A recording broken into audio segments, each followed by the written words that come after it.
Welcome to shahi classes. आज हम पढ़ने वाले हैं अपने अंतर के सीरीज के दूसरा वीडियो, जिसमें हम लोग पढ़ेंगे परमाणु और अणु के बीच में अंतर। तो इससे पहले वाली वीडियो में हम लोग पढ़े थे कि आपके परमाणु और आयन के बीच में अंतर पढ़े थे, और इस वीडियो में हम लोग परमाणु और अणु के बीच में अंतर पढ़ेंगे। तो देखिए, आपका इसमें पहला पॉइंट है कि परमाणु में कि पदार्थ का वह छोटे से छोटा कण जिसे और छोटे टुकड़ों में नहीं तोड़ा जा सकता है परमाणु कहलाता है। यानी पदार्थ की वह छोटा कण जो एकदम छोटा हो, उसे और किसी और छोटे से छोटे टुकड़े में हम उसको नहीं बांट सकते हैं, उसी को हम लोग क्या कहते हैं? परमाणु कहते हैं। क्या कहते हैं? परमाणु कहते हैं। अब अणु में देखिए कि अणु क्या होता है। पहला पॉइंट, पदार्थ का वह छोटे से छोटा कण जिसे पदार्थ के सभी गुण विद्यमान रहते हैं उसे अणु कहते हैं। यानी पदार्थ का वह छोटा कण जिसमें पदार्थ की सभी गुण क्या हो, उपस्थित हो, उसी को हम लोग क्या कहते हैं? अणु कहते हैं। ठीक है। अब परमाणु का आप दूसरा पॉइंट देखिए, यह कहता है कि परमाणु सामान्यतः स्वतंत्र अवस्था में नहीं रहता है। यानी जो परमाणु होते हैं वह कहीं भी आपके स्वतंत्र अवस्था में नहीं दिखाई देंगे। वह कहीं भी आपको, जैसे हाइड्रोजन का हम परमाणु देखिए, यहाँ पे हाइड्रोजन का परमाणु हम ले रहे हैं, तो इस अवस्था में आपको हाइड्रोजन कहीं भी नहीं दिखाई देगा। तो यही कह रहा है कि परमाणु समानांतर स्वतंत्र अवस्था में नहीं रह सकते हैं।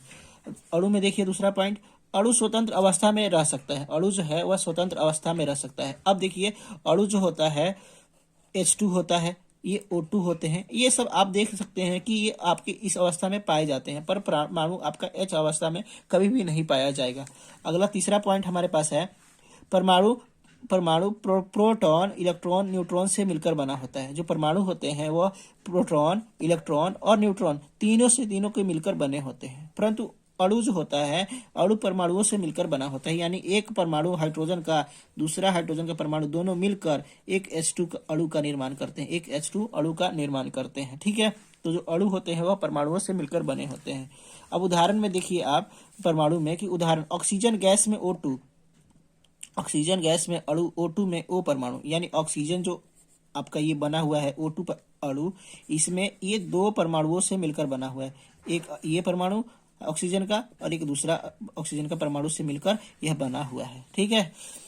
यही बात करते हैं हम लोग अणु का। तो देखिए क्या है, ऑक्सीजन के अणु O2, ऑक्सीजन का अणु O2 है। यानी ऑक्सीजन का जो अणु होता है, ऑक्सीजन के दो ऑक्सीजन परमाणु मिलकर एक अणु का निर्माण करते हैं, उसी को हम लोग क्या कहते हैं?